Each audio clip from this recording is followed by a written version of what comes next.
ಪರಪ್ಪನ ಅಗ್ರಹಾರ ಜೈಲಲ್ಲಿ ಪ್ರಜ್ವಲ್ ಬಳಿ ಮೊಬೈಲ್ ಪತ್ತೆಯಾದಂಥ ಕೇಸಿಗೆ ಸಂಬಂಧಿಸಿದಂತೆ ಆ ರೇಡ್ ಆದಂಥ ಸಂದರ್ಭದಲ್ಲಿ ಸಿಸಿಬಿ ದಾಳಿ ಮಾಡಿದಂಥ ಸಂದರ್ಭದಲ್ಲಿ ಪ್ರಜ್ವಲ್ ರೇವಣ್ಣ ಏಕಾಏಕಿ ಗಾಬರಿಯಾಗಿದ್ದ, ಏಕಾಏಕಿ ಸಿಸಿಬಿ ರೇಡ್ನಿಂದ ಕಂಗೆಟ್ಟು ಹೋಗಿದ್ದ ಅನ್ನೋ ಮಾಹಿತಿ.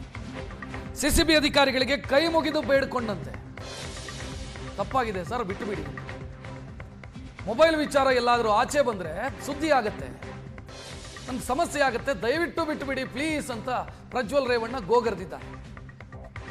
ಬಟ್ಟೆ ಕೆಳಗೆ ಮೊಬೈಲನ್ನು ಬಚ್ಚಿಟ್ಟಿದ್ದಂತೆ ಪ್ರಜ್ವಲ್ ರೇವಣ್ಣ.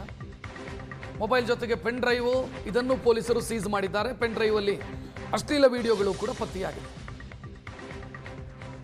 ರೇಡ್ ಮಾಡಿದಂಥ ಸಂದರ್ಭದಲ್ಲಿ ಸಿಸಿಬಿ ಅಧಿಕಾರಿಗಳ ಬಳಿ ಗೋಗರ್ದಿದ್ದಾನೆ ಪ್ರಜ್ವಲ್ ರೇವಣ್ಣ. ತಪ್ಪಾಗಿದೆ ಸರ್ ದಯವಿಟ್ಟು ಬಿಟ್ಬಿಡಿ ನನ್ನನ್ನು, ಈ ವಿಚಾರ ಏನಾದರೂ ಆಚೆಗೆ ಬಂದರೆ ಮರ್ಯಾದೆ ಹೋಗುತ್ತೆ, ಸಮಸ್ಯೆ ಆಗುತ್ತೆ ನನಗೆ ಅಂತ ಸಿಸಿಬಿ ಅಧಿಕಾರಿಗಳ ಮುಂದೆ ಗೋಗರ್ದಿದೆ. ಜೈಲಲ್ಲಿ ಸಿಕ್ಕಿದ್ದು ಒಟ್ಟು 3 ಮೊಬೈಲು, 2 ಪೆನ್ ಡ್ರೈವ್. ಪ್ರಜ್ವಲ್ ಬ್ಯಾರಕ್ನಲ್ಲಿ 1 ಮೊಬೈಲು ಮತ್ತು ಪೆನ್ ಡ್ರೈವ್ ಪತ್ತೆಯಾಗಿದೆ. ಇನ್ನು ರೇಡ್ ವೇಳೆ ಮತ್ತೆರಡು ಮೊಬೈಲು ಮತ್ತೊಂದು ಪೆನ್ ಡ್ರೈವ್ ಪತ್ತೆಯಾಗಿದೆ. 1 ಮೊಬೈಲ್ ಅನ್ನ ಕಲ್ಲಿಂದ ಜಜ್ಜಿ ಒಡೆದು ಹಾಕಿದ್ದಾರಂತೆ. ಪ್ರಜ್ವಲ್ ಬ್ಯಾರಕ್ನಲ್ಲಿ ಸಿಕ್ಕಿರುವಂತ ಪೆನ್ ಡ್ರೈವ್ ಅನ್ನ ತಡಕಾಡಿದಾಗ ಅದರಲ್ಲಿ ಅಶ್ಲೀಲ ವಿಡಿಯೋಗಳು ಪತ್ತೆಯಾಗಿರೋದು. ಪ್ರಜ್ವಲ್ ರೇವಣ್ಣ ಅದನ್ನೇ ನೋಡಿ ಖುಷಿ ಪಡ್ತಾ ಇದ್ದ ಅನ್ನೋ ಮಾಹಿತಿಯೂ ಕೂಡ ಇದೆ.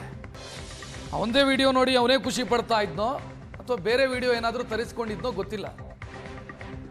ಬಟ್ ವಿಡಿಯೋ ಇತ್ತು 90ಕ್ಕೂ ಅಧಿಕ ಅಶ್ಲೀಲ ವಿಡಿಯೋಗಳು. ತನ್ನ ಗನಂದಾರಿ ಸಾಧನೆಯನ್ನು ಮತ್ತೆ ಮತ್ತೆ ನೋಡಿ ಖುಷಿ ಪಡ್ತಾ ಇದ್ನೋ ಗೊತ್ತಿಲ್ಲ. ಬಟ್ ವಿಡಿಯೋ ಇತ್ತು ಪೆನ್ ಡ್ರೈವ್ ಅಲ್ಲಿ ಅನ್ನೋದು ತನಿಖೆ ಸಂದರ್ಭದಲ್ಲಿ ಗೊತ್ತಾಗಿದೆ.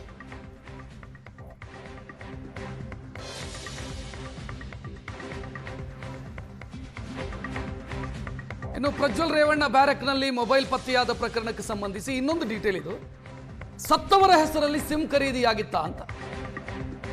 ಯಾಕಂತಂದ್ರೆ ಆ ಸಿಮ್ ಯಾರ ಹೆಸರಲ್ಲಿದೆ ಅಂತ ನೋಡಿದಾಗ ನಕಲಿ ಅಡ್ರೆಸ್ ಪ್ರೂಫ್ ಕೊಟ್ಟು ಸಿಮ್ ಖರೀದಿ ಮಾಡಿರೋದು ಪತ್ತೆಯಾಗಿದೆ. ಆಂಧ್ರ ಪ್ರದೇಶದ ವಿಳಾಸದಲ್ಲಿದೆ ಆ ಸಿಮ್. ಇನ್ನು ಪರಪ್ಪನ ಅಗ್ರಹಾರ ಜೈಲಲ್ಲಿ ಸಿಮ್ ಕಾರ್ಡ್ಗಳು ಹೇಗೆ ಸಿಗ್ತಿದೆ ಮತ್ತಲ್ಲಿ ನೆಟ್ವರ್ಕ್ ಹೆಂಗ್ ಸಿಗುತ್ತೆ ಅಂತಾನೆ ಪ್ರಶ್ನೆ. ಜಾಮರ್ ಹಾಕಿದೀವಿ ಅಂತ ಹೇಳ್ತಾರೆ. ಎಲ್ಲಿವರೆಗೆ ಅಂತಂದ್ರೆ ಜೈಲಿನ ಸುತ್ತಮುತ್ತ ಇರುವಂತ ಮನೆಗಳಿದಾವಲ್ಲ ಅವ್ರಿಗೆ ನೆಟ್ವರ್ಕ್ ಸಿಗಲ್ಲ. ಅವ್ರು ಮೊನ್ನೆ ಎಲ್ಲ ಪ್ರೊಟೆಸ್ಟ್ ಎಲ್ಲ ಮಾಡಿದ್ರು, ರಸ್ತೆಗೆ ಬಂದು ನಮಗೆ ನೆಟ್ವರ್ಕ್ ಸಿಗ್ತಿಲ್ಲ ಈ ಜಾಮರ್ ಕಾರಣಕ್ಕೆ ಅಂತ. ಬಟ್ ಜೈಲಲ್ಲಿ ಸಿಗ್ತಾ ಇದೆ. ಈ ಕರಾಮತ್ತು ಹೆಂಗ್ ನಡೀತಾ ಇದೆ ಅಂತಾನೆ ಗೊತ್ತಿಲ್ಲ. ಜನರಿಗೆ ಸುತ್ತಮುತ್ತ ಮನೆ ಕಟ್ಟಿಕೊಂಡವರಿಗೆ ಸುತ್ತಮುತ್ತದ ಏರಿಯಾಗಳಿಗೆ ನೆಟ್ವರ್ಕ್ ಇಲ್ಲ. ಬಟ್ ಜೈಲಲ್ಲಿ ನೆಟ್ವರ್ಕ್ ಸಿಗ್ತಾ ಇದೆ, ಫೋನ್ ಯೂಸ್ ಮಾಡ್ತಾ ಇದ್ದಾರೆ. ಈಗ ಆ ಸಿಮ್ ಯಾವ ಕಂಪನಿಯದ್ದು ಆ ಕಂಪನಿಯನ್ನು ಕೂಡ ಪಾರ್ಟಿ ಮಾಡಬೇಕು ಅಂತ ಹೊರಟಿದ್ದಾರೆ ಪೊಲೀಸರು.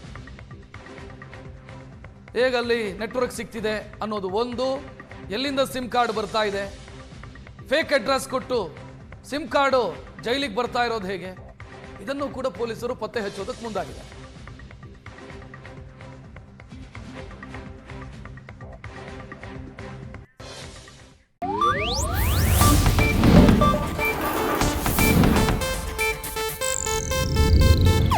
ಇದು ಏಷ್ಯಾನೆಟ್ ನ್ಯೂಸ್ ನೆಟ್ವರ್ಕ್ ಪ್ರಸ್ತುತಿ.